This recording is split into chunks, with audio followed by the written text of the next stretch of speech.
O Cris me passou, né? Revive o dom de Deus que há em você. Eu quero percorrer um caminho que há muitos anos atrás, o saudoso, já falecido professor Milton Schwantz, professor de exegese, ele falava sobre dança no Antigo Testamento, e aquilo, no primeiro momento, me escandalizou. Eu fiquei olhando, e depois, lendo Eugene Peterson, ele volta a esse mesmo tom, falando da dança, e depois ouvindo um pouco o Ricardo Barbosa, e aí esses autores, principalmente o Tim Keller, né? Tim Keller, ele vai falar bem sobre isso, e basicamente eu vou falar em cima desse autor com algumas coisas sobre reavivar o dom. Ele não fala isso, mas eu entendi isso. O que seria, né? Reavivar o dom harismata de Deus que há em você. A primeira coisa é que o dom é necessariamente relacional. Tenta pensar em um dom aí que você tenha dentro da lista de mais de 20 dons que o Novo Testamento traz, um dom que não seja relacional, né? Imagina, um irmão me perguntou, o dom de línguas. A Bíblia diz que quem ora em línguas ora para a própria edificação. É verdade, mas a partir do momento que eu estou edificado, eu não tenho uma edificação para mim mesmo. Eu edifico para ajudar o outro. Por isso que eu sou equilibrado, edificado, e aí eu ajudo o outro. O dom da presidência. Imagina alguém que tem o dom da presidência e preside sozinho. Eu sou o presidente de mim mesmo. Eu, caçador de mim. Não tem como. Você vai ter que presidir alguém. Você vai ter que... fale um dom aí que é sozinho, é solitário. Um errante do novo século aí, sozinho. Não, eu me basto. O meu dom é para mim. Não tem. Então, a gente precisa partir da ideia que o dom é relacional. Não existe nenhum dom dado aos homens pelo Espírito Santo de Deus que não seja um dom para servir o outro. Um dom para me relacionar, para edificar, exortar, consolar, abençoar o outro. Falar sobre isso é muito complicado, principalmente numa sociedade como a nossa, que é uma sociedade totalmente individualista. E eu acho que muitos dons são enferrujados, ou deixam de ser avivados, ou morrem por causa de um individualismo exacerbado que nós vivemos hoje. Cada um é dono de si mesmo, cada um faz aquilo que bem entende, etc. E aí como que você pode falar num dom que é necessariamente relacional? Deus me deu esse dom para servir o outro. Mas falar isso para uma sociedade que só pensa em si mesmo. Por isso que dons hoje, a não ser que sejam dons estrela, né? O cara para subir no palco e fazer toda a ideia. E eu queria utilizar o Evangelho de Marcos para falar um pouco sobre esse dom relacional a partir de uma trindade relacional. Lá no Evangelho de Marcos, ele é dividido, né? Alguns autores, estudiosos do Novo Testamento, dividem assim, do capítulo 1 ao capítulo 8, vai falar sobre a identidade de Jesus como rei. E do 9 ao 16, o propósito com a sua morte na cruz. São dois grandes blocos que o Evangelho de Marcos vai fazer, e sempre remetendo à criação. Se você ler depois com calma o Evangelho de Marcos, você vai perceber isso. Ele faz esses dois grandes blocos de divisão, e ele vai remetendo primeiro à identidade de Cristo, puxando lá a criação, e depois aqui Cristo indo para a cruz, como o propósito. Aliás, tem um livro muito bom do John Stott sobre a cruz, e ele vai falando que a principal mensagem do Evangelho é a morte de cruz. Jesus veio para morrer. O tema central dos evangelhos é o Novo Testamento. João, metade do Novo Testamento de João, ele fala sobre a última semana. 1/4 de Mateus, 1/4 de Marcos vão falar sobre a última semana. Lucas, 1/3 vai falar sobre a última semana. A tônica dos apóstolos, se você ler com essa visão o Novo Testamento, os 4 evangelhos, a tônica deles, o foco deles é a última semana. É a cruz, é o evangelho de morte. Eu vim para morrer. para que tenham vida. E assim o Evangelho de Marcos, capítulo 1, versículos de 1 a 4, talvez você não precisa nem abrir a Bíblia, olha como é fácil, cada dia melhor, né? Princípio do Evangelho de Jesus Cristo, Filho de Deus, conforme está escrito no profeta Isaías: enviarei à tua frente o meu mensageiro, ele preparará o teu caminho. Voz do que clama no deserto, preparem o caminho para o Senhor, façam veredas retas. Outras traduções: endireitai as vossas veredas. Assim surgiu João, batizando no deserto e pregando um batismo de arrependimento para o perdão dos pecados. Começa esses 4 primeiros versículos falando, iniciando e focando a identidade de Jesus. Pode ver que em Marcos 4 ele está falando princípio do Evangelho. Marcos já entra rasgando a identidade de Cristo. Quem é esse Jesus? Quem é esse peregrino de Nazaré? Quem é esse que nasceu? Esse é Jesus, Christos. Ele é o Kyrios, como diz o Novo Testamento. Ele é o Cristo. Ele é o Filho. Ele é o Mashiach, Hamashia ben Davi, como os judeus esperavam. O Messias, filho de Davi. É ele. Ele é a promessa. É ele que viria. Ele é Jesus. Ele é o Filho de Deus. Já pontua, ele não dá voltas, ele não... peraí, pessoal, deixa eu preparar os irmãos aqui. Não, ele vai dizer Jesus Cristo. O Cristo, a figura real, ungida, o Messias e o Filho de Deus, a divindade. E remete à profecia de Isaías, capítulo 40, versículo 3, falando que viu o mensageiro, João Batista. Essa figura que a gente olha no Novo Testamento diz: quem era João Batista? Uma figura incrível. Quando pergunta, uma criança pode ser cheia do Espírito Santo? João Batista foi cheio do Espírito Santo no ventre. Quando ele encontra com o seu primo Jesus, ainda no ventre, ele é cheio do Espírito Santo ali. Olha como que ele habita ainda no recém-nascido.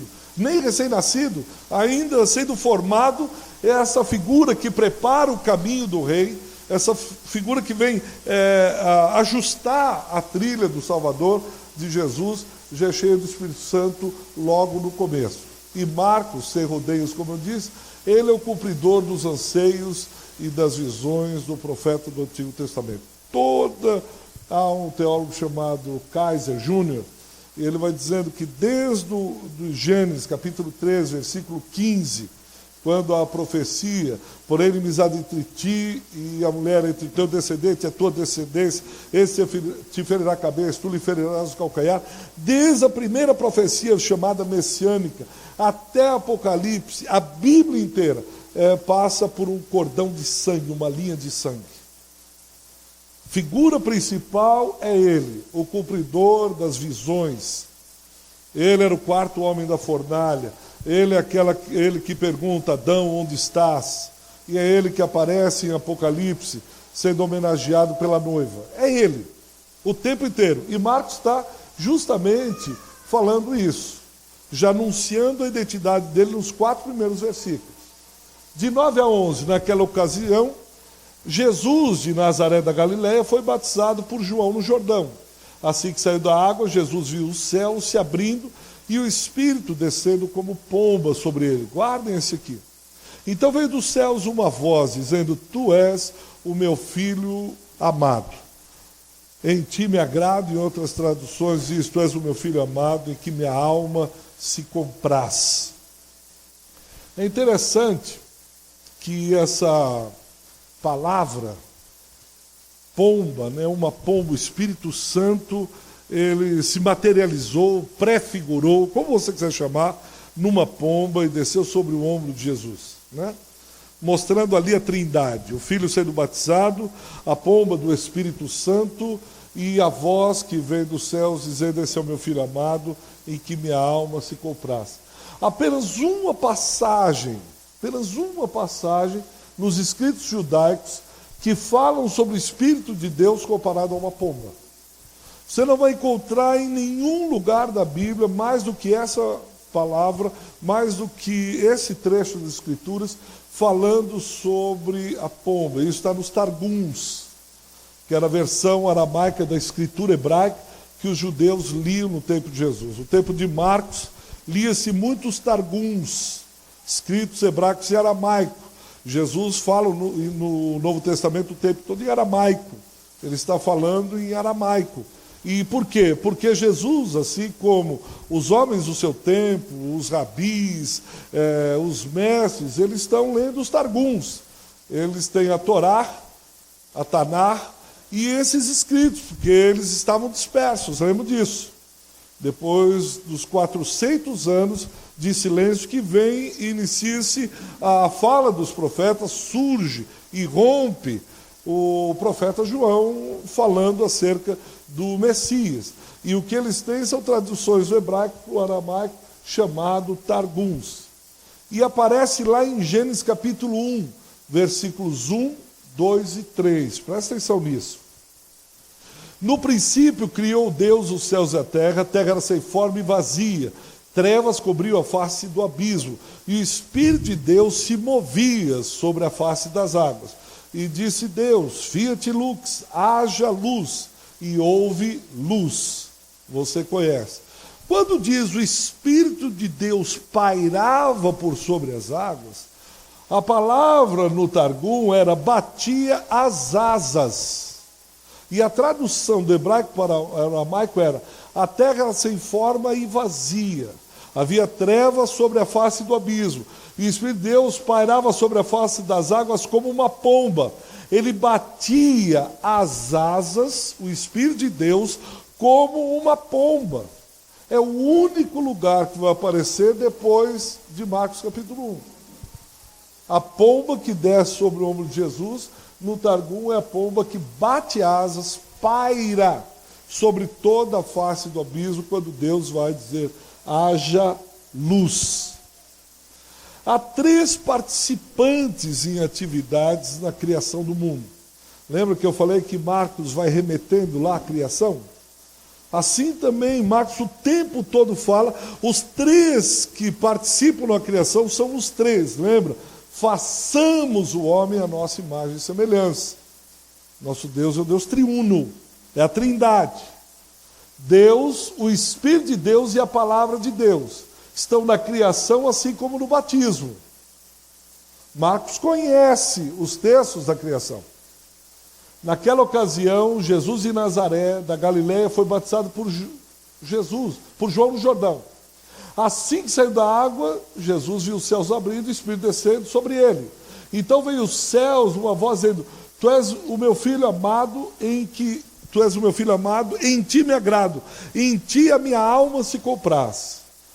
Tim Keller diz assim como a criação original do mundo fora um projeto do Deus triuno, segundo Marcos, a salvação e restauração de todas as coisas estava começando naquele momento com a chegada do rei, também era um projeto do Deus triuno.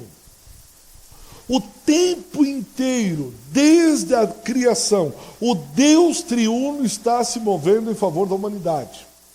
O tempo inteiro não há nenhuma contradição, não há nenhum egoísmo por parte de qualquer pessoa da Trindade com relação a esse mover, a esse movimento em favor de mim, em favor de você.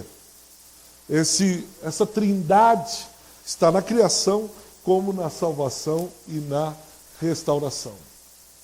Aí pode surgir essa pergunta: mas por que motivo é importante a criação e a redenção sejam ambos produto da Trindade, de um Deus em 3 pessoas? Agora nós vamos começar a entrar naquilo que eu queria falar.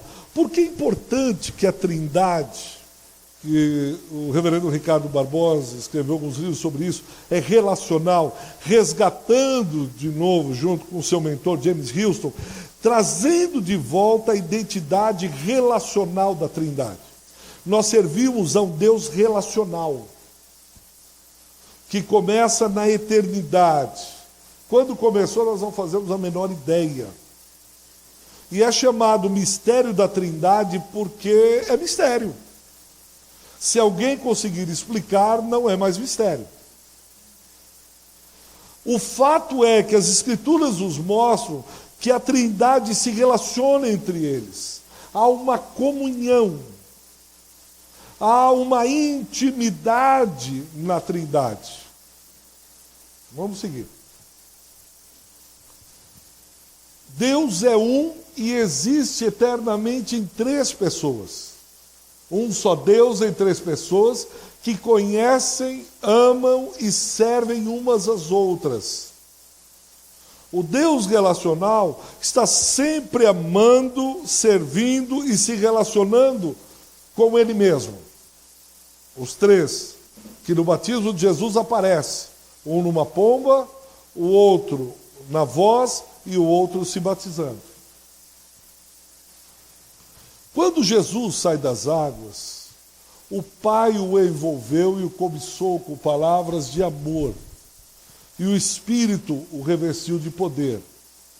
Pai, Filho e Espírito Santo glorificam uns aos outros. Jesus veio para glorificar o Pai. O Espírito veio para glorificar o Filho. É o tempo inteiro um glorificando o outro, um servindo o outro, um se dando em favor do outro. O Pai entrega o Filho dá a sua vida. O Espírito Santo sela essa iniciativa do Filho, essa disposição do Filho, o Espírito Santo que está selando. Há um acordo, há uma cumplicidade da Trindade, do Deus ao qual servimos. Existe essa cumplicidade, a qual nós não compreendemos direito. Nós só sabemos de Deus aquilo que Deus revela. Eu não consigo saber de Deus aquilo que não foi revelado. Por mais que eu queira chegar à Trindade, eu só posso saber dela aquilo que Ele pode revelar, aquilo que Ele pode me dar a conhecer. Talvez seja muito isso, que quando há um desenvolvimento exacerbado da intelectualidade, e chega no momento da academia, que você vai ter que pôr a sua intelectualidade a serviço do reino. Em outras palavras, a sua intelectualidade tem que se prostrar perante o reino, perante esse Deus. E aí os homens olham e dizem, não, imagina, sabe quantos anos eu estudei? Sabe quantos livros eu li? Sabe quantas aulas eu ministrei? E agora, como eu posso aceitar alguma coisa que eu não entendo? Agostinho dizia, creio porque não entendo. Eu creio na Trindade justamente porque eu não entendo. Só compreendo aquilo que Ele se mostra. Mas como você pode fazer um homem se curvar perante isso? No meio de uma academia, você está querendo que eu exerça fé sem crer? Ou exerça fé sem entender? Sem explicar racionalmente o que é isso? Por isso que nós vivemos uma Europa pós-cristã, onde você tem uma intelectualidade teológica, mas com fé ou sem fé, como o Dr. Shedd, a filha dele casada com um alemão, e a igreja em que eles servem estava precisando de pastor, e aí colocam um anúncio no jornal, precisamos de um pastor, e uma das exigências é que ele fosse crente. No mínimo, uma das exigências, isso precisou ser relatado, que ele seja crente, porque eu posso ser um pastor, um teólogo e não crer em mais nada. Na Alemanha, os pastores são funcionários públicos, são luteranos, eles ganham, creem ou não creem, isso não é importante para a fé. Isso não é importante crer ou não crer. Então nós crer que a Trindade, nesse relacionamento, serve e glorifica o outro.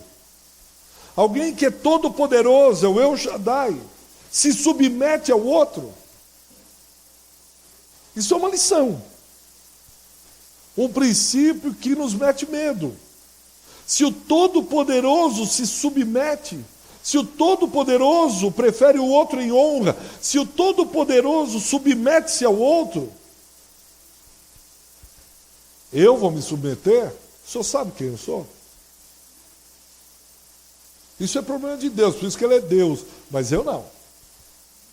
A Trindade cristã, ela glorifica, né, a outra. Jesus, na oração, diz assim, eu te glorifiquei na terra, completando a obra que me deste para fazer. E agora, Pai, glorifica-me junto a Ti com a glória que eu tinha contigo antes que o mundo existisse.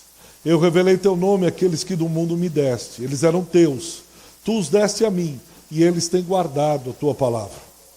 Pai, eu Te glorifiquei na terra. Eu não vim aqui para trazer o meu nome, fazer o meu nome importante. O meu propósito era que o Senhor fosse conhecido e glorificado. No cristianismo, Deus não é algo estático. Deixa eu só fazer um parênteses. Se você entender, tudo bem. Se não entender também, não vai acrescentar muita coisa. Mas você precisa entender isso que Deus não é Deus. Não é? Nós chamamos Deus aquilo que nós não compreendemos. É uma palavra. Ele não é Deus. Deus é alguma coisa que nós conseguimos dizer, é um ente, e isso nós dizemos que é Deus. Mas nós não conseguimos defini-lo. Nós colocamos uma palavra, Deus, porque não tem outra melhor. Mas Ele está acima de qualquer definição. Ele está acima de qualquer conceito. Ele está acima de qualquer coisa que nós possamos mensurar, pensar. Mesmo porque não dá para você pegar a eternidade e colocar aqui dentro, não entra. Então nós temos algo que foi revelado da parte desse ser e conceituamos como Deus, que através dos seus nomes foi se revelando. Ele é o Shaddai, quer dizer, não há nada mais poderoso do que Ele. Agora, o que mais de poderoso nós conhecemos? Bomba atômica. Mas Ele é infinitamente maior. E o que é? Sei lá. Ele é bom, Ele é todo bondade. Ele é o Pai bom. O que é o Pai bom? Sei lá. Sei. É esse ser que eu olho e fico perplexo. E digo, é isso aí. O quê? Eu aponto, né? Ele, eu não sei. Eu não consigo defini-lo. Eu não consigo demarcar território, dizer ele é isso. Mesmo porque se eu conseguisse, ele já não seria mais. Se eu conseguisse defini-lo, eu seria Deus. Que eu sou maior, estou definindo. Eu não consigo colocá-lo sobre a mesa e fazer uma autópsia nele, uma biópsia. E o que ele é? Ele causa êxtase na gente, que a gente olha e diz, é maior, é maior. Isso, é maior. Isso, é maior. E o que é? Ele diz lá que é bom, ele diz que é justo, ele diz que ele é reto, ele diz que é amor, ele diz que é paz, ele diz que é cura, é isso. Facetas do seu caráter. E eu chamo isso de Deus. Poderia chamar de cadeira? Poderia. Mas eu conceituo Deus porque para mim, na nossa ideia, é uma coisa maior que existe. E o que é? Eu aponto e digo, ó, é Ele. Entendeu? Não muito bem, mas eu sei que eu creio. Eu entendo. Isso basta. No cristianismo, Deus está constantemente em movimento. Ele é dinâmico. Uma atividade pulsante, uma vida quase que uma espécie de drama. C.S. Lewis diz assim, quase que, se você não me achar irreverente, há uma espécie de dança na Trindade. O Pai, o Filho e o Espírito Santo se envolvendo na dança. O tempo inteiro, Lewis diz. Não é irreverência, mas há uma pobreza miserável no vocabulário. Que eu digo, a impressão que passa quando há uma manifestação da Trindade, que eles estão numa espécie de dança constante. Lewis.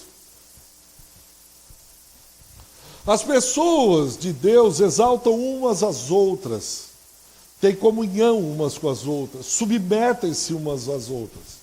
Cada pessoa divina abriga as outras no centro do seu ser. Num constante movimento de abertura e aceitação, cada pessoa envolve e cinge as demais. A vida interior de Deus, portanto, transborda em consideração pelos outros. Cornelius Plantinga é um filósofo cristão moderno. O tempo inteiro A Trindade está dançando e o outro é o centro. O Deus Pai chama o Filho na dança. O Deus Filho chama o Deus Espírito. E isso em constante movimento. Por isso que a Trindade é dinâmica e relacional. E a busca e propósito é a consideração pelos outros. O tempo inteiro considerando uns aos outros. O tempo inteiro honrando uns aos outros. O tempo inteiro glorificando uns aos outros. Quando para isso? Não para. Não acaba a pilha. Lembra, não consigo definir Deus. É um ser que em si mesmo, ele gera força nele. Vigor, vida. O tempo todo. E o tempo inteiro transbordando em consideração uns pelos outros. Tim Keller diz assim: você glorifica algo quando considera belo por aquilo que ele é em si mesmo. A glorificação acontece quando eu olho para o outro e vejo beleza nele mesmo. Não pelo que ele faz, não pelo seu poder, mas por aquilo que ele é, a essência do ser. Eu amo a Deus por aquilo que ele é, não somente por causa daquilo que ele fez, ou faz, ou pode me dar, mas eu amo, independente de alguma coisa, eu glorifico. A beleza daquilo constrange você a adorá-lo, a ter sua imaginação capturada por aquilo. Tem alguma coisa que você gosta muito? Quem gosta de música, né? Há um fascínio pela música. Basta tocar a música que eu amo, que eu venero. Eu gosto, mas é brega. Pois é, mas eu amo aquilo, eu venero, eu quero escutar, eu quero ouvir, eu quero estar junto, eu quero estar perto, eu quero o tempo inteiro estar com aquilo. Eu glorifico pelo caráter, por quem é em si mesmo. Quando você aprecia, glorifica alguém dessa forma, você deseja servi-la incondicionalmente.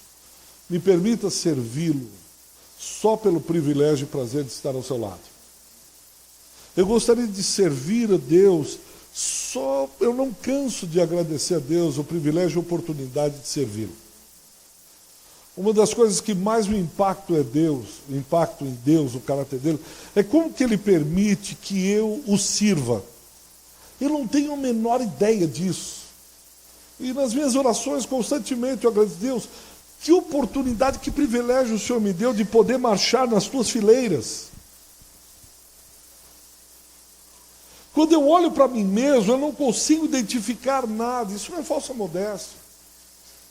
Eu não consigo identificar alguma coisa boa, de bom em mim, que ele olhou e disse: eu vou te dar um presente, mas eu vou dar para você, eu não dou para muita gente. Deus qual é? Ele olha para mim e diz: eu vou te dar uma oportunidade. Qual? Você pode servir o ministério. Como assim? Você pode me servir no ministério. Você pode ser um pastor, mas que isso? Eu não sou... Se eu deixo você fazer isso. Por quê? Porque eu quero te abençoar. Quando nós servimos ao Senhor, nunca tire isso da tua cabeça. Poder dar o dízimo, oferta, gastar tempo na obra de Deus, é um privilégio que Ele dá a poucos. É uma oportunidade rara. Tanto que ele fala, o apóstolo Paulo, ao seu discípulo, que aquele que almeja o ministério, aquele que almeja o episcopado, excelente obra almeja. Nós perdemos isso de vista. Se o nosso filho diz: pai, eu estou em época de vestibular, o senhor sabe, eu vou prestar, o que você quer fazer? Medicina. Ô, filhão, ei, sabia que eu orei muito por isso, busquei a Deus. Você é um juiz. Ah, filhão. Oh. E você, filha? Ah, você é uma engenheira, eu vou trabalhar. Ah, filhão, eu sabia. E você, Joãozinho, que vai ser? Eu vou ser pastor, teólogo. Ô, filho, o que eu fiz? O inimigo está se levantando contra a nossa casa. Que isso? Nós vamos morar em jejum. Você já pensou na vida de um pastor? Eu vou fazer filosofia, letras. Para com isso, filho. Está amarrado. Agora você nasceu para ser cabeça e não cauda. Que isso, filho? Por que você vai desonrar a nossa casa? Essa casa é de engenheiros, de médicos, de advogados, ilustres. Você agora vai ser filósofo, sociólogo, professor de letras. Que isso? Ficou bobo. Porque nós não pensamos na dimensão de servir aquele que nos chamou. Seja em qual área da vida for. A nossa cabeça está completamente ligada ao status quo social. Aquilo que nos dá status, honra. Por isso que nós perdemos a dimensão do apóstolo Paulo, aquele que almeja, deseja, ele está babando no púlpito e dizendo: Deus, me dá essa oportunidade, Deus, me dá esse privilégio de te servir. Deus diz: calma, filho, espera aí. Não, mas eu quero te servir. Excelente obra almeja, não é para muitos não. Mas isso inverteu-se de tal maneira na nossa sociedade, que o pastorzão fica feliz com os jovens fazendo medicina, indo estudar nos Estados Unidos, em Harvard, indo para... E você quer ser pastorzinho? Vai lá para o Betel mesmo. A gente levanta uma oferta aqui, você vai lá, fica lá. E eu faço o quê? Fica lá. Depois você arruma as cadeiras aqui, não deu nada na vida, vem aqui ser pastor. Pensa pelo menos em ser apóstolo? Não, então, tá vendo? Não vai crescer nunca. Vai continuar assim desse jeito. Vai ser isso mesmo, vai ser nada. Percebe como está invertido? Quando eu glorifico, quando eu sirvo a Ele, Ele diz assim: isso é uma excelente obra. Você olhou todas as profissões, você olhou para a vida e entendeu o real significado da vida. Você olhou para a existência humana e entendeu o fim da existência. Cara, você sacou o que os filósofos não perceberam. Cara, você entendeu. Porque há um amor tão profundo que Ele me dá essa oportunidade, esse privilégio, e eu... como dizer não a isso? Como que eu posso dizer não a isso? Eu quero servi-lo incondicionalmente. Quando você diz, presta atenção nisso, servirei enquanto estiver tirando algum proveito disso. Você não está servindo alguém, mas servindo a si mesmo por meio de alguém. Há muitos que servem, alguns que servem a igreja, e outros que servem-se da igreja. Esse é o problema. Uma coisa é servir a igreja do Senhor, outra coisa é servir-se da igreja.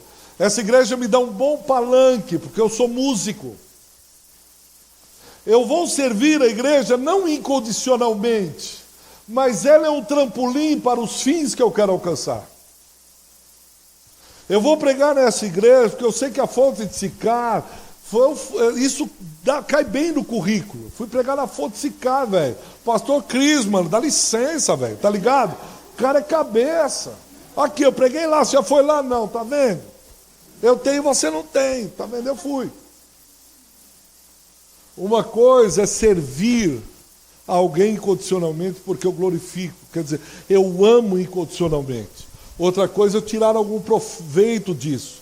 Você não está servindo alguém, mas sim servindo a si mesmo, por meio de alguém.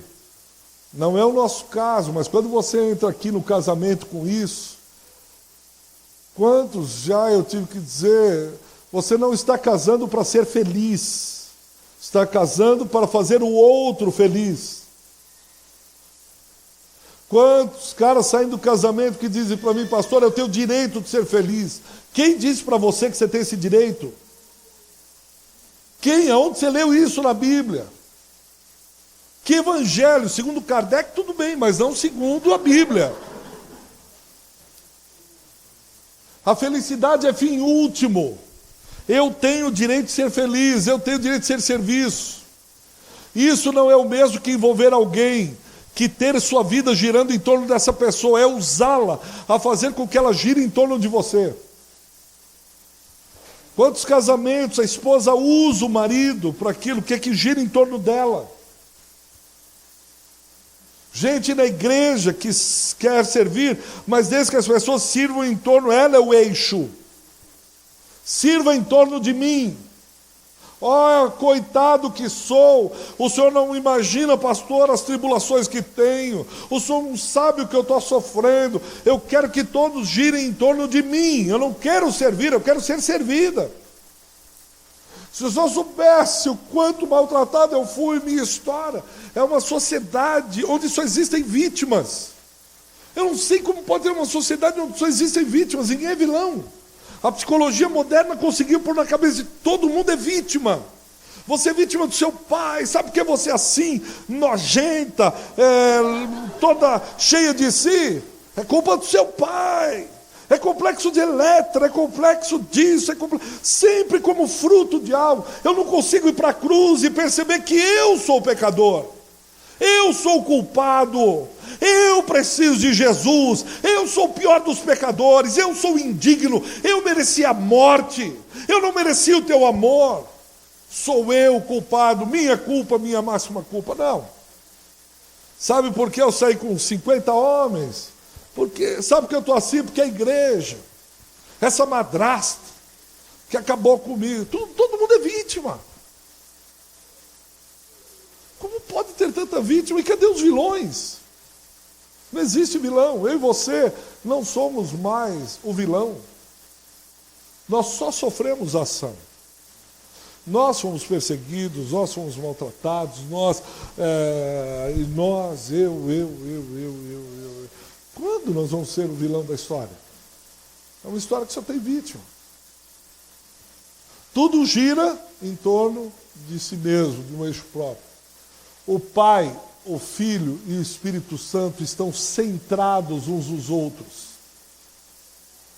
O Pai gira em torno do Filho, o Filho gira em torno do Espírito, o Espírito gira em torno de Jesus, o Filho. Eles estão nessa dança completamente, e eles glorificam uns aos outros em amor. Deus é profundamente, infinitamente feliz no serviço para o próximo, no relacionamento. É como se o movimento que a Trindade realiza em amor uns pelos outros fosse uma eterna dança. O tempo inteiro eles estão dançando um com o outro, glorificando. Presta atenção nisso. O eixo não sou eu. O eixo é o outro. É o outro que me convida à dança. É o outro que eu quero glorificar. É o outro que eu quero servir. Eu danço no passo do outro. O outro dança no passo do outro. O tempo inteiro em amor. Servindo em amor. Sendo assim, Lewis diz assim: toda esta dança, ou drama, ou padrão dessa vida tripessoal, deve estar representada em cada um de nós. Júbilo, poder, paz, vida eterna, são uma grande fonte de energia que jorra no próprio âmago da realidade. Alegria, felicidade, e isso gira no meio da dança. Alegria está no meio da dança, porque um está servindo o outro, um está se relacionando com o outro, um está glorificando o outro. Isso jorra da Trindade. E uma igreja que dança servindo uns aos outros, ela chama outros para a dança, os quais o mundo jamais chamaria. Ela chama moradores de rua para a dança, porque ela não pode ver o outro ali parado, ela diz: você precisa entrar para essa dança. Você não está servindo ninguém, você não está feliz. No seio, no âmago da dança, você vai encontrar a vida, a paz, o júbilo. Sai daí, vem para a dança, você está parado. Eu vou atrás das prostitutas, eu vou atrás de gente que ninguém quer dançar, empresário, todo mundo quer dançar com ele, mas desde que eu seja o centro. Essa pessoa é interessante, ele tem uma empresa, vale a pena ter amigos assim. Esse cara aqui é desembargador, vale a pena gente assim na dança, porque se precisar de alguma coisa, sabe como que é, um cartão aqui, um cartão. Por isso que Jesus convida a dançar gente que ninguém quer dançar com eles. E aí diz: é claro, você é beberrão, seu glutão, anda com prostituta, anda com miserável, você quer dançar com essa gente? Dizer gente que não tem nem cartão. E que se eu precisar, eu vou ter que dançar. Eu vou precisar ser eixo, esteio, parâmetro, paradigma, sustentação para ele. Jesus, você tem que andar com os rabis, gente top de linha, Jesus disse, cara, para mim você quer falar isso? Eu vou andar com gente que se relaciona, que caminha, que se dá, que está junto. E aí eu encontro todo esse júbilo, poder, paz, vida.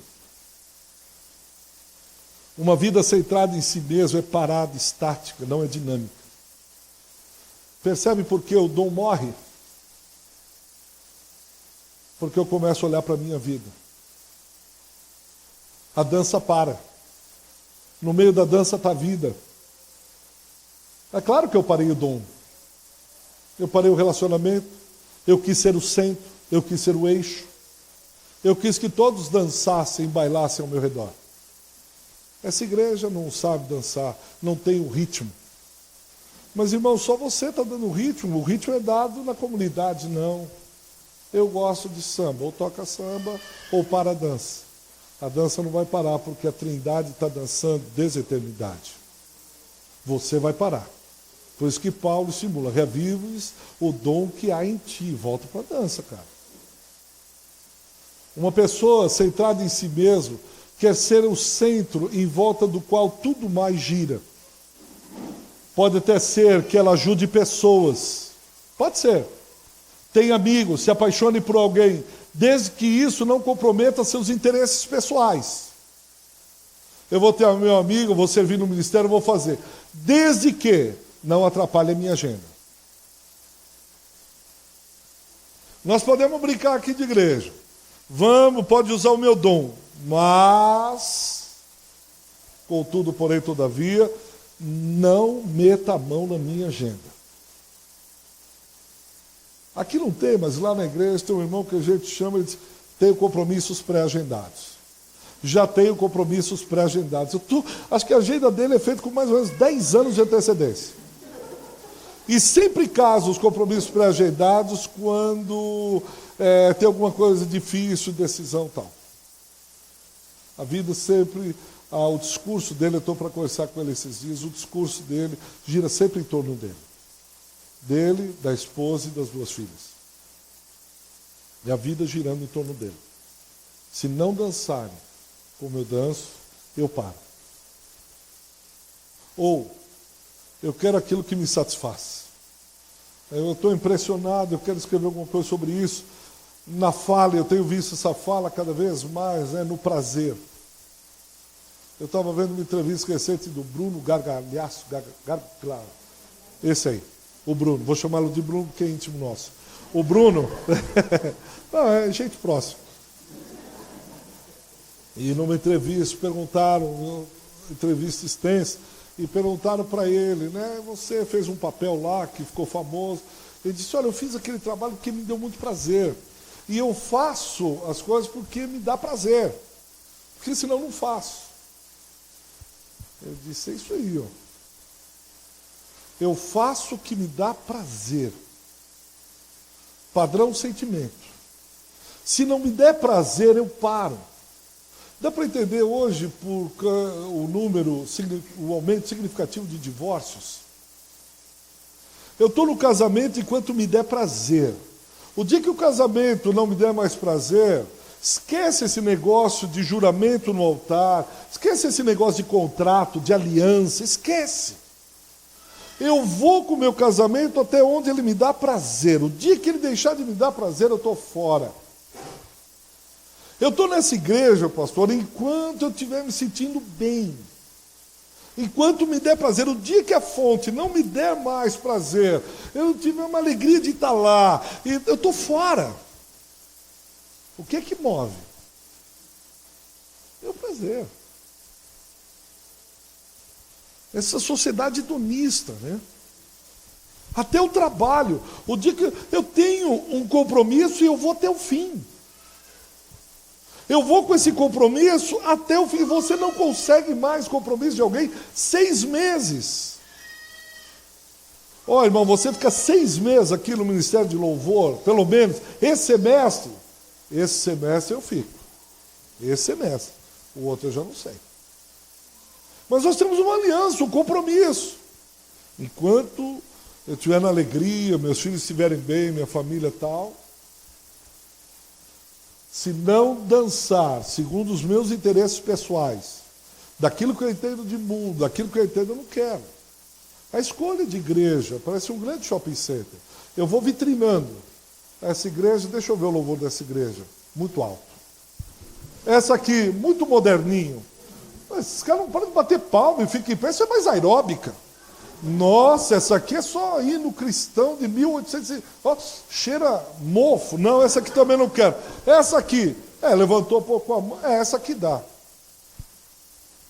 O pessoal quer entrar na igreja, a primeira coisa que eu falo, meu irmão, o teu Senhor te quer aqui? Porque se o teu Senhor te quiser aqui, está tudo tranquilo. Lembra, o irmão é servo, lembra? Você é servo e tem um Senhor. Ele te quer aqui, enquanto ele te quiser aqui, tudo bem. O dia que ele quiser, sai. Ou se ele não quiser que entre, você vai ser uma benção.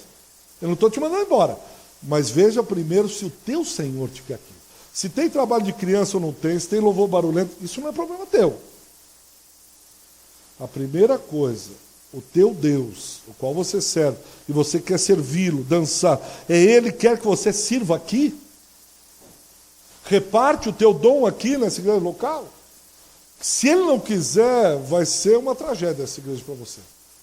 Ainda que tenha o melhor louvor, o melhor departamento infantil, a melhor palavra, vai ser uma porcaria.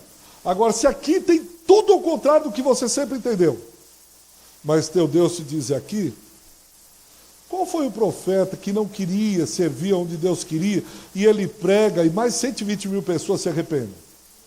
Jonas. Vai para Nínive, não vou nem a pau. O senhor pensa que é quem? Eu sou Deus. E daí, se é Deus, você acha que pode sair aí? Vai para cá, vai para lá, que isso? Sou cabeça e não sou cauda não, eu sou homem, rapaz. Nasci com aquilo roxo, que é isso? Não fala assim comigo não, nem minha mulher fala assim, nem meu pai falava assim. Agora o senhor pensa que Deus vai falar? Sai fora, mano, dá licença, cuidar dos anjos. Paz, você vai para Nínive, eu te quero em Nínive. Eu quero você em Nínive. Nínive, o senhor falou, tá bom, vou para Tarsis. Não foi isso, leia lá Jonas. É para lá que o senhor quer? Eu quero ir para onde eu quero. Tarsis era Miami dos nossos dias. Era uma fortuna ir para Tarsis. Ele pega um navio que atravessa e vai até Tarsis. Não era para qualquer um. É um profeta que tinha muita grana. E pagou primeira classe. Autossuficiente. E Deus disse, não é assim que o meu reino funciona. Se você dança conforme a música que eu ponho. Mas como falar isso para uma sociedade hedonista como a nossa? Uma igreja hedonista como a nossa? Que você serve mesmo sem dar prazer. Meu irmão, você imagina servir a Deus em um dos cultos tem 10 caixões? Porque o diabo foi falar com Deus e Deus disse, pode mexer na família dele. E você participa do culto e está o pai ali, sozinho, porque a mãe abandonou a fé, e você está sozinho com 10 caixões, 10 filhos seus em cada caixão, e você diz, nu eu vim do ventre da minha mãe, nu eu voltarei. E como termina? Louvado seja o Senhor. Irmão, que é isso? Você perdeu o seu... Que Deus é esse? Que esse Deus pensa que é? Não vou mais na igreja. Abandono a fé. Você pensa em quem? Você pensa que você é quem? Quem ensinou a igreja que ela é Deus? Nós somos com muito custo e com muita graça, com muito amor, noiva. Mas Senhor tem um só.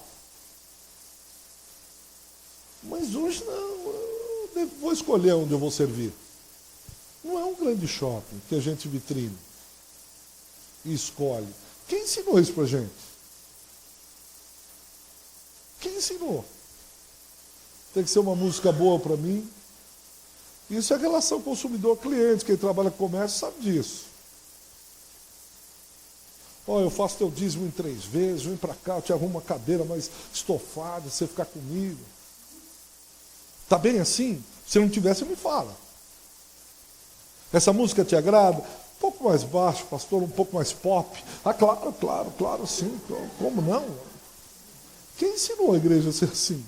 Quem ensinou a mim que é assim? Não sei. Pode até ser que ela ajude pessoas, pode ser que ela faça doação aos pobres, que isso a faça sentir bem em relação a si mesmo e não atrapalhe seu estilo de vida. Cara, nunca vi, nós temos vários trabalhos. Agora começamos há uns 6 meses com refugiados, trabalho em Rio Branco, trabalho no interior de Pernambuco. Como pobreza dá dinheiro. Se a gente quisesse ficar rico com a pobreza, é a coisa que mais dá dinheiro. Década de 90, você tinha uma ONG no Rio de Janeiro para cada criança carente. Uma ONG para cada criança carente. Você sabe o que é isso? Aí deu esse festival das ONGs, muita gente enriquecendo com isso. Eu posso até ajudar pobres, desde que isso me faça bem. Pastorzão, vamos ajudar os pobres, isso faz bem aqui, legal, toma aqui.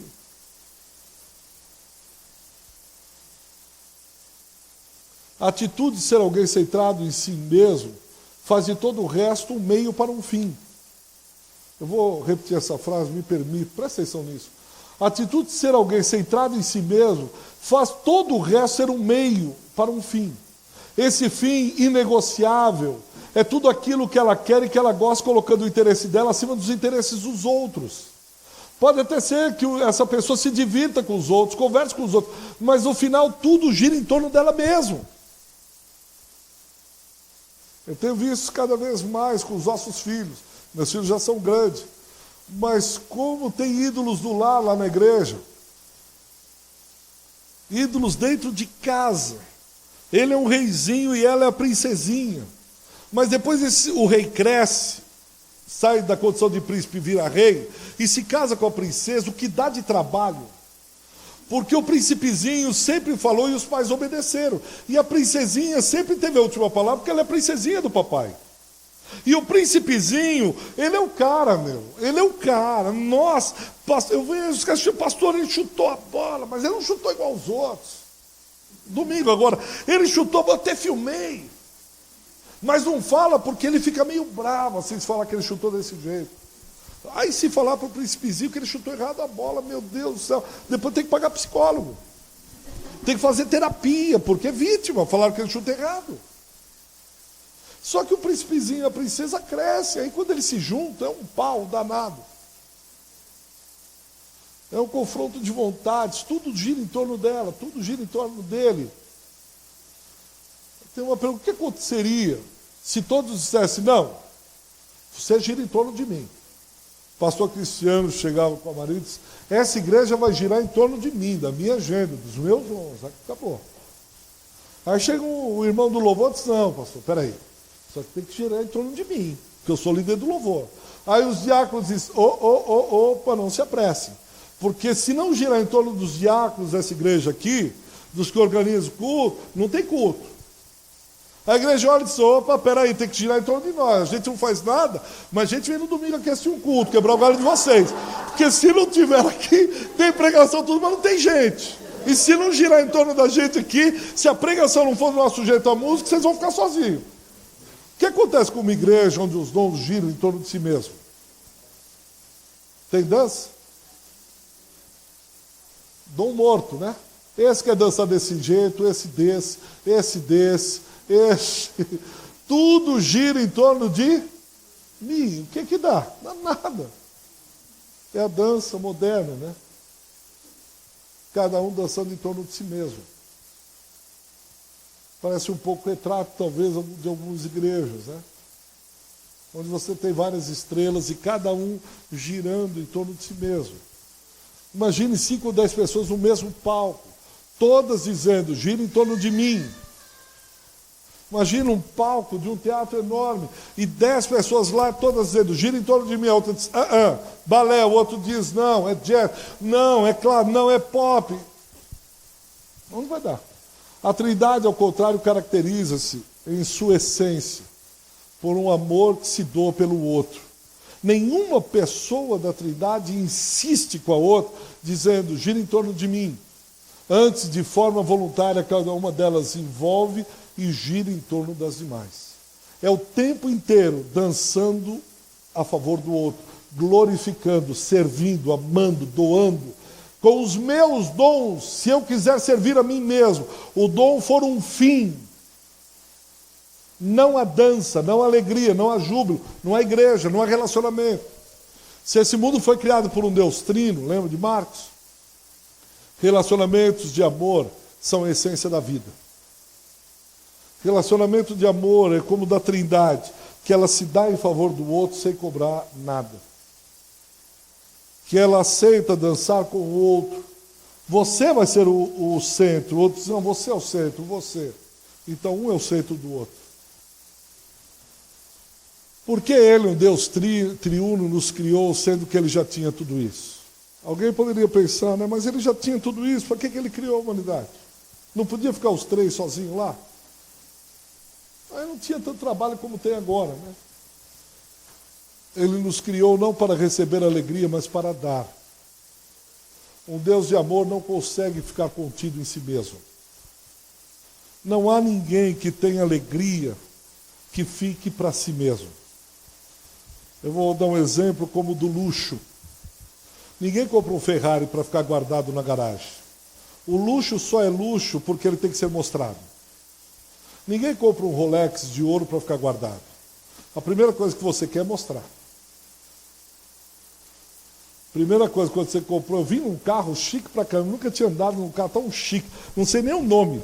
Eu falei, quando ficar rico, eu quero comprar um carrinho igualzinho. Irmão, como que é o nome daquele? Rapaz, uma cadeirinha da criança que se apertava, tal, distorcia. O príncipe, cadeira de príncipe. Sua esposa está aí? Cadê?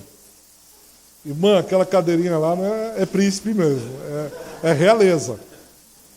É realeza, aquele negócio lá tal. Eu compro para mostrar.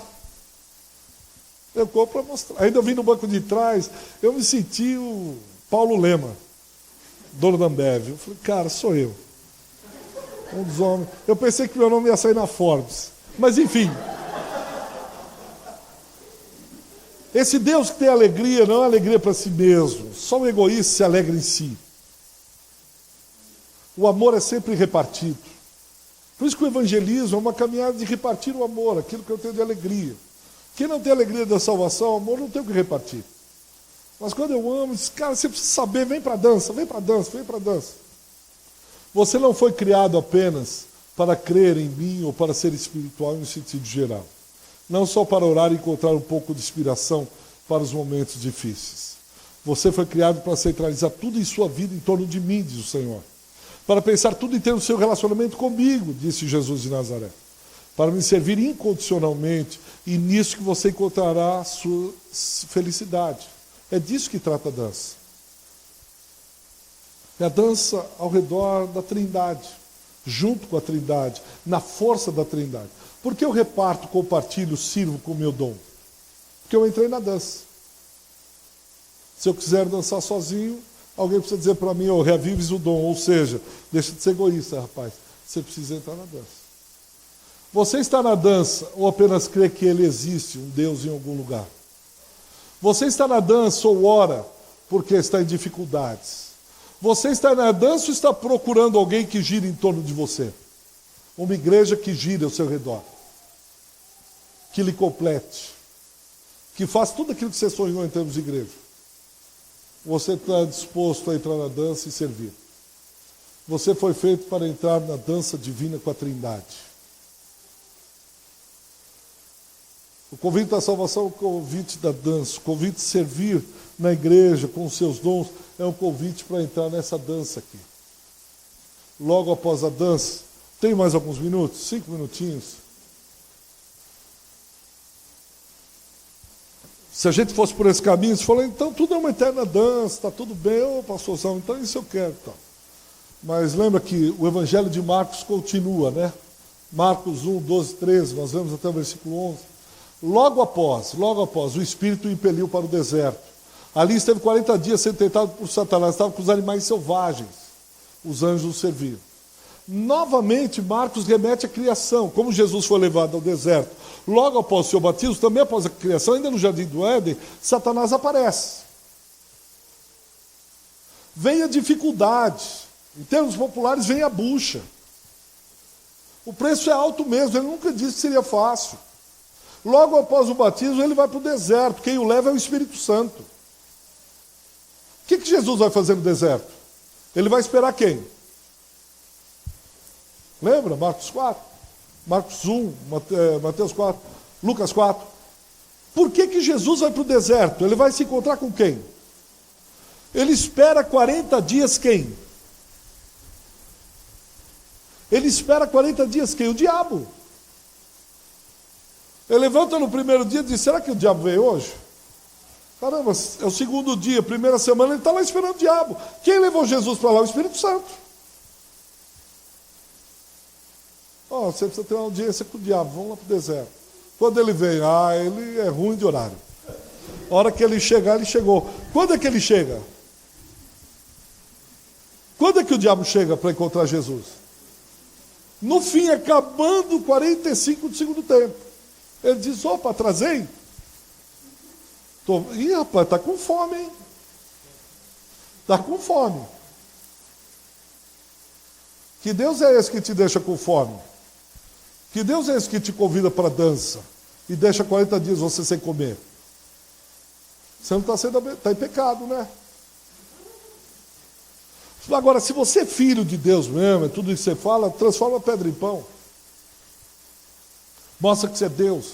Mostra que você tem força, mostra que você tem independência. Mostra para mim quem você é, rapaz. O diabo não fala assim que tomar um tapa na orelha. Não, mostra que você é Deus. Que Deus é esse que deixa o filho passar fome. Que evangelho tem se pregado hoje? Se você é filho, desempregado e é filho, não tem dinheiro para pagar o acampamento e é filho, rapaz, transforma a pedra em pão. Dá uma nota fiscal aí fraudulenta, dá um chapéu no companheiro, mostra que você é o cara. Claro, dança em torno de si. E nós vamos entrar mesmo no deserto, meu irmão, não tem a menor dúvida sobre isso. Minha pergunta hoje, depois de mais de 30 anos de ministério, não é se eu vou entrar no deserto, é quando eu vou sair. Só um pouquinho, senhor, só uma semaninha assim no oásis, depois eu volto de novo, tá bom. É difícil pra caramba. Animais selvagens. Feras. Assim como Adão, Jesus vivendo um relacionamento admirável com o Pai, tem que lutar com uma ameaça. Quando você está servindo com o teu dom, vão vir ameaças, chumbo grosso. Graças a Deus por isso. Às vezes nós estamos aqui pesado, você diz, Deus tira a carga. Você acha que ele vem e diz, quantos quilos aí, filhão? 60. Tá bom, eu tiro 30. Aliviou. Ele vai dizer, não, eu vou reforçar a estrutura. Você vai continuar com essa carga aí, mas eu vou te dar mais tônus muscular. Te dar mais força aí. Jesus, caramba, tira a pedra aí, meu. Tá pesado pra caramba. Não, vou reforçar você. Pra gente crescer. O deserto se torna um campo de batalha. Satanás tentará nos tirar do campo de batalha, tentará nos tirar da dança. Você conhece algum cristão que era frutífero, dançava, servia a igreja e hoje está enferrujado? Conhece algum? Aqui na Fonte não tem, mas na igreja tem. Na Fonte está todo mundo dançando. E danço mesmo, pastor. Não é fácil não. Tenho dançado bastante. É em outro sentido que eu estou falando da dança. De tudo comerás, mas da árvore do bem e do mal não. Porque isso foi uma tentação. E aí nós já vamos para os finalmente concluindo. Por que quando Deus fala para Adão e Eva, Adão, Eva, de todo jardim, de todas as árvores do jardim, poderás comer livremente, mas da árvore do bem e do mal não comerás, porque no dia em que dela comeres, certamente morrerás. O hebraico, morrendo, morrerás. Você vai morrer. Por que isso foi uma tentação? Presta atenção. Quando Deus disse, se você não entendeu nada até agora, pega esse finalzinho, valeu a pena. Pastor, eu estou acordando agora. Pastor, a minha esposa me cutucou aqui, está dormi bem, fiquei embalando o nenê e agora me acordou. Tudo bem, acorda agora, pega aqui 5 minutos e eu termino. Mas se você entender isso, valeu toda Tá? Então vamos lá. Não comas ou morrerás. Qual seria a nossa primeira reação se você estivesse no lugar de Adão e Eva? Não coma porque você vai morrer. Você diria assim, por quê? Ainda mais eu e você. Deus falando, você diz, por que não posso comer? O que essa árvore tem? Que fruto é esse? O Senhor proibiu para todo mundo ou só para mim? O João comeu? Eu ouvi dizer, me falaram, pastor, não sei, mas que a Maria pegou dessa árvore. Por que eu não posso se ela pode? Começaria. E qual a resposta de Deus? Não fala nada. Simplesmente não responde. Se você obedecer por entender o que Deus está fazendo e como iria se beneficiar, então você, na verdade, ficaria estático. Presta atenção nisso. Se você obedecer por entender, Deus explica para você, você entende o que Deus está fazendo, e como você iria se beneficiar daquele mandamento, você ficaria estático. Você diria, entendi, legal, então tá bom, não como. Eu entendo porque devo obedecer e não devo comer daquela árvore. Eu entendo porque devo servir. Eu entendo porque devo... tá bom, entendo, tá bom. Agora, Deus seria um meio para um fim e não um fim em si mesmo. Eu não como, eu obedeço, porque eu sei que no final das contas, isso vai ser um benefício para mim. Eu vou me beneficiar. Vou ficar paradinho aqui. Deus é um meio. Ele diz para não fazer isso, eu não faço, porque eu vou me dar bem. Eu sirvo porque Deus me prometeu que eu vou ter isso, isso e isso. Deus é um meio e não um fim em si mesmo. Deus, porque você me ama, não coma daquela árvore, somente pelo fato de que lhe digo para agir assim. Esteja somente em relacionamento comigo, obedeça-me e viverá. Olha, filhão, obedece porque você ama a Deus. Eu quero servi-lo. Acabou. Vamos continuar servindo. Mas eu não sei porque não faz mal. Eu estou servindo, eu estou amando. O Senhor é um fim último para mim. Agora, Satanás, essa ideia de amor abnegado, que se doa aos outros, o qual você se torna vulnerável e gira em torno dos outros, isso nunca vai funcionar.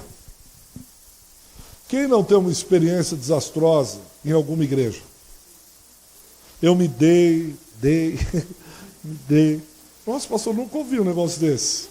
Como o senhor tem experiência? Puxa, o senhor é um homem vivido, né? Eu nunca vivi um negócio assim. Me dei. E olha aqui hoje. Abençoei tanta gente, fiz tanta coisa. Olha hoje como eu estou. Olha o meu estado. Sem nada, estou assim, gastei os melhores anos da minha vida, servi, me relacionei, esse negócio não funciona. Hoje eu vou entrar, mas sabe da festa da galinha e do porquinho, né? Um tempo que os animais faziam muita festa, e a galinha era a mais festeira de todas. Ou galinha para gostar de festa. Não podia haver uma balada, se não tinha, ela promovia. E ela chegou para o porco, nós vamos fazer alguma coisa aqui, precisamos arrebentar o céu, isso está muito parado, monótono, já sei. Nós vamos fazer uma grande omeletada. Eu vou entrar com os ovos e você entra com bacon. O que custava para o porquinho aquela festa? A vida. E para a galinha? Ovos. Então você entra e olha e diz, agora eu vou entrar com cautela. Eu não vou me dar mais como eu me dei antes. Eu não vou fazer mais como eu faço. Não, agora eu estou, em nome do amadurecimento, em nome das experiências, em nome do que quer que seja, você diz agora, eu não vou mais pisar no acelerador. Eu preciso orar direto, pedir a Deus que me ajude a continuar. Porque a minha tendência é olhar e dizer, sabe de uma coisa? Cada um se vire. Cada um procure a sua música e dance como quiser. Eu, Ricardo, muitas vezes, Deus, minha vontade é olhar para os caras que a gente ajudou, fez, e dizer, se dane, meu. Não aguento mais ir na tua casa apagar fogo. Eu não aguento mais brigar você por causa dos seus filhos. Eu não aguento mais aqui domingo, trabalhando duro, vindo aqui pregando, ensinando, fazendo, e você olhando para mim com essa cara que não está nem aí. Cara, se vira. Tem muita igreja querendo que eu vá falar. Vocês fiquem aí que eu vou embora. Isso aí eu sou tentado direto a sair da dança. Eu tenho meu trabalho, eu tenho minhas coisas, sabe de uma coisa? Te vira, meu.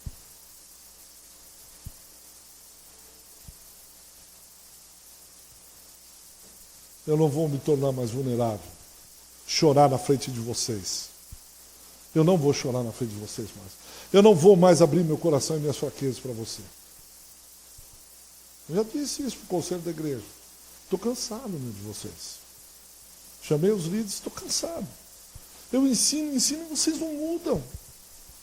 Minha vida eu tenho trabalhado, eu tenho feito, o que estou precisando mais? Eu não roubo. 17 anos trabalhando, nunca tirei um centavo aqui. Vocês não me pagam nada. Cara, eu tenho minha vida, eu tenho meus filhos, eu tenho congresso para ir, eu tenho para escrever livro, eu estou aí com vocês. Eu estou cansado de vocês. Eu não vou abrir mais meu coração para vocês. Então, minha vontade era sair. E Satanás disse, é isso mesmo, rapaz, é isso mesmo. Se valorize, que é isso. Essa igreja não te valoriza, esses irmãos aí. Pensa que eu não sou tentado, meu? Não cansa servir? Puxa. Hoje eu entendo mais do que nunca. Não vos canseis de fazer o bem. Sabe por quê? Fazer o bem cansa. E como cansa?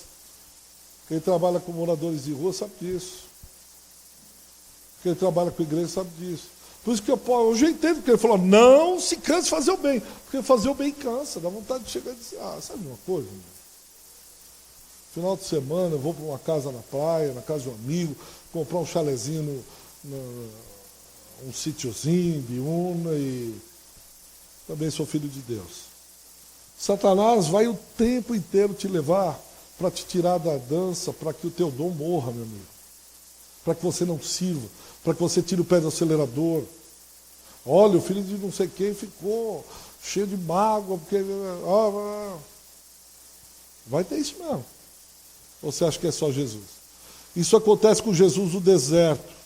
Satanás tenta tirar Jesus da órbita que gira em torno do Pai e do Espírito, de nós. Jesus tem uma missão, tem um dom para repartir. Eu não vou sair daí. Tira, transforma a pedra em pão, se joga daqui, seja o cara. Jesus, não, a mim não me pega, Satanás. Eu não. Eu vou girar em torno da vontade do Pai. Tenta se proteger e fazer com que as coisas girem em torno dele. Jesus, faça as coisas girarem em torno do Senhor. Chega dessa gente. O que eles vão fazer é cuspir. O Senhor serve, abençoa, ama, eles cospem, põem uma coroa de espinho e ainda te espetam. A tentação é nos tirar da dança a fim de ficarmos paralisados, esperando que todos girem nosso derredor, ao nosso redor. Deixamos de confiar e servir em Deus e no próximo. Não confiamos mais em Deus. Deus, eu passei por uma situação, cadê o Senhor? Onde o Senhor estava? Fazia parte de uma missão que nós evangelizávamos só judeus. Nós íamos para o Bom Retiro, para a Angélica, e era só com judeus, o plano de salvação no Antigo Testamento. Saía com uma sanfona, tocando Ame Israel, Ame Israel, Ame Israel, Rai. Você, Shalom, Biromá. Aí a judeusada saía, porque tentava emulá-los, né? Como Paulo diz, provocar. E uma vez lá no Bom Retiro, tem uma praça, e eu peguei um senhor e comecei a falar do eterno para ele. E falei do amor, tal, ele virou e disse para mim, eu tinha uns 20 e poucos anos, onde estava Deus? Onde estava esse Deus que você está falando, quando 6 milhões de judeus estavam sendo chacinados? Onde estava Deus, meu pai? Nós morávamos num bairro que faziam tamborins com prepúcio de judeu. Onde estava Deus? O que você está querendo falar para mim? Meu pai me sentava no colo quando criança e me ensinava. Não me venha falar disso. Onde estava Deus? Estava no mesmo lugar, quando viu seu próprio filho sendo dado por amor à humanidade. Ele continua no alto e sublime trono e jamais sairá de lá. Onde estava Deus quando você passou por essa situação difícil, essa tragédia? Está no mesmo lugar que sempre esteve e sempre estará. Assentado, Isaías 6, no alto e sublime trono. Ele sempre esteve lá. E vai continuar. E vai estar lá na tragédia. Só que eu deixo de confiar em Deus. Será que Deus dessa vez me segura? Por que você acha que você está aqui? É porque Deus lhe deu graça para que você continuasse até hoje. E vai continuar enquanto você estiver confiando e servindo a Deus e ao próximo. Ele vai te sustentar, não é igreja? E vai estar sempre naquele lugar. Levanta a cabeça, que Ele vai estar toda hora ali. Você pode não ver, pode não sentir, pode não dar prazer, mas Ele vai estar onde sempre esteve, no mesmo lugar. Deus não nos deixa indefesos. Ele olha para Jesus e diz: obedeça-me a respeito da árvore. Dessa vez a árvore era uma cruz. Obedeça-me, filho, e você morrerá. Me obedeça e você vai morrer. E Jesus diz: seja feita a tua vontade no Getsemane. Não seja feita a minha vontade, mas seja feita a tua vontade. E Jesus obedece. Obedeceu, morreu para nos trazer para o interior da dança. Se fosse girar a dança só em torno dele, nós não estaríamos aqui. Ele obedeceu ao Pai, por amor, para nos introduzir para o interior da dança. Aquilo que Ele tem desfrutado durante toda a eternidade, Ele oferece a mim e a você. Por isso que é um privilégio servir com os dons e talentos que Deus nos deu. E quando a batalha se acirra, a tentação chega, o deserto aquece, ouvimos a voz dos céus que diz: tu és o meu filho amado, em quem me agrado. Quando estiver no deserto, quando você estiver no meio da tempestade, Satanás vier, você está servindo em amor, dançando a dança da Trindade. A única coisa que você precisa fazer é confiar. Ele dizendo para você: você é o meu filho amado. Você tem identidade. Você não vai morrer. Você vai viver. Você é o meu filho amado, em quem eu me agrado. Reavivar o dom, e termino com esse slide, é voltar para dançar, para servir e amar a Deus e ao próximo. Reavivar o dom é servir e amar a Deus e ao próximo, como a si mesmo. Eu queria ter um tempo de oração, tem 5 minutos. Eu não sei se a igreja tem, aqueles que quiserem se ajoelhar, ficar sentado, em pé, você e o Pai sabem como é melhor. Mas aqueles que desejarem, eu queria ter um tempo agora de oração. Talvez alguns aqui tenham passado por experiências duras, difíceis. O deserto lhe roubou coisas preciosas. O calor do deserto, o sol que endurece o barro, é o que amolece a manteiga. Alguns saem quebrantados do deserto por causa do sol intenso. Outros saem mais duros. Mas talvez seja a oportunidade de dizer: Senhor, eu quero entender esse serviço. Talvez seja uma ótima oportunidade para você voltar para o interior da dança. Eu tenho medo, é normal. Bem-vindo ao Clube dos Humanos. Dá medo, dá insegurança. Vou entrar em outra roubada de novo. A única coisa que nos segura é o amor daquele que morreu para que entrássemos nessa dança. Pai, obrigado por Jesus. A estrela da manhã, o lírio dos vales, o desejado das nações, o nosso advogado, o alfa, o ômega, o princípio, o fim, chamado Rei dos Reis e Senhor dos Senhores, chamado El Shaddai, chamado Jeová Nissi, o Senhor é a nossa bandeira, o Todo-Poderoso de Israel, que entrou no meio da humanidade e andou com gente como a gente, sujou os seus pés, simplesmente para nos dar a oportunidade da dança, o privilégio do serviço. Que amor é esse? Que Deus é esse? Incompreensível. Por que o Senhor nos amou tanto, Senhor? Eu não entendo.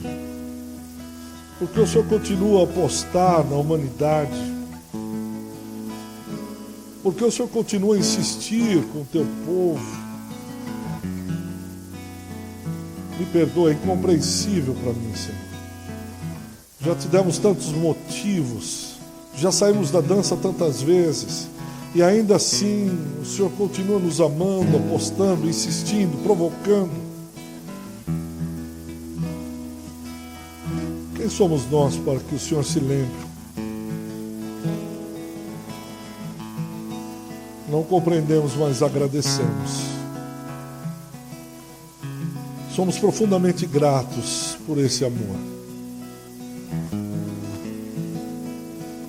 revelado através do Filho, selado pelo Espírito.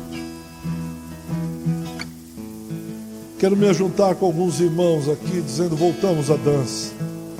Estamos aqui, Senhor, servindo uns aos outros, amando incondicionalmente uns aos outros.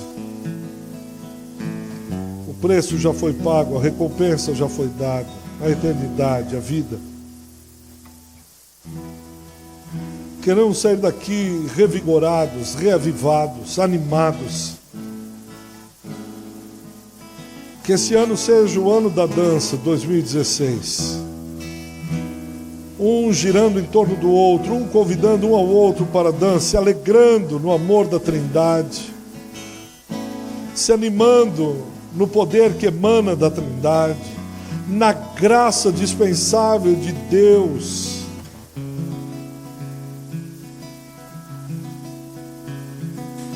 Estamos perplexos como Isaías, o teu profeta. E perplexo, dizemos: eis-nos aqui, Senhor. Envia-nos para onde tu quiseres. Aviva o dom que o Senhor mesmo nos deu. Aviva, Senhor. Sopra na chama, sopra na brasa incandescente. Se preciso for, abre os céus e desce fogo sobre o altar, Senhor. Que sejamos o sacrifício vivo para o Senhor.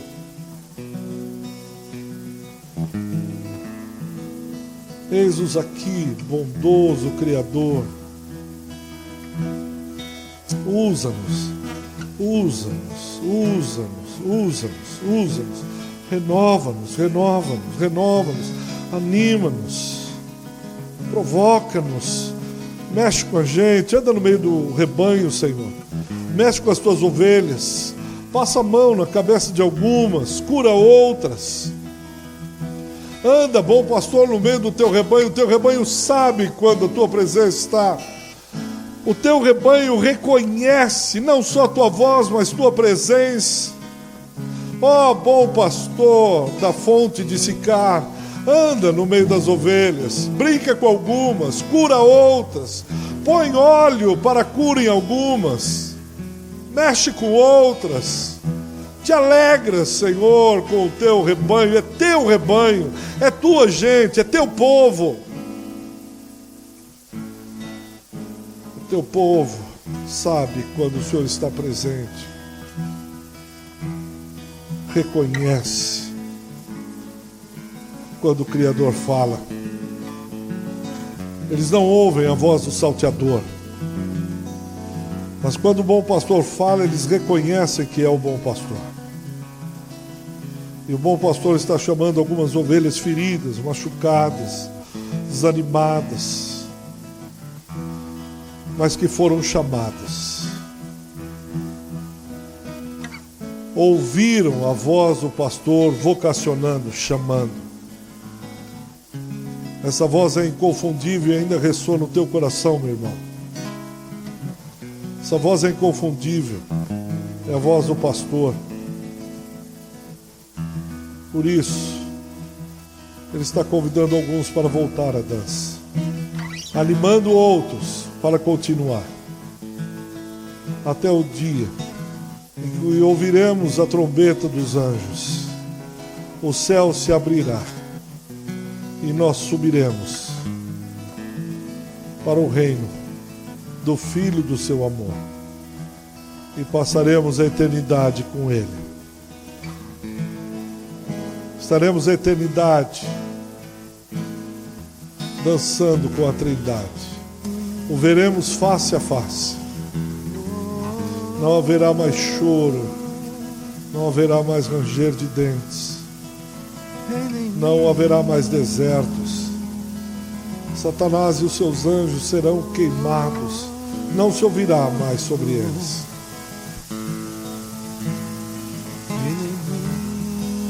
Obrigado. Obrigado. Ações de graças ao Cordeiro. Aleluia. Glorificado seja o nome de Jesus.